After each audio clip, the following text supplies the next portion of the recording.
లక్ష్మీదేవి అనుగ్రహం మనకి తొందరగా కలగటానికి ఉపయోగపడే వాటిలో రాగి చెంబు ఒకటి. రాగి చెంబు ఉపయోగించి కొన్ని విధి విధానాలు పాటిస్తే లక్ష్మీ కటాక్షం సులభంగా కలుగుతుంది. ఎవరైనా సరే ఒక రాగి చెంబు తీసుకొని ఆ రాగి చెంబులో నీళ్లు పోసి ఆ నీళ్లలో 5 తులసాకులు వేయండి. బుధవారం రోజు కానీ శుక్రవారం రోజు కానీ రాగి చెంబులో నీళ్లు పోసి 5 తులసాకులు వేసి ఆ రోజంతా ఆ నీళ్లు అలాగే ఉంచండి.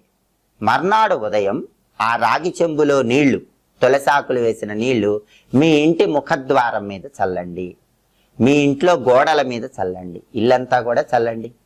లక్ష్మీ కటాక్షం సులభంగా కలుగుతుంది. మహాలక్ష్మీదేవి మీ ఇల్లు విడిచి వెళ్ళమన్నా వెళ్ళదు. అలాగే అసలు రాగి చెంబుని ఇంట్లో ఒక ప్రత్యేకమైన దిక్కులో ఉంచినట్లయితే ఎప్పటికీ తరిగిపోని విధంగా లక్ష్మీదేవి అనుగ్రహం కలుగుతుంది. మరి రాగి చెంబుని ఇంట్లో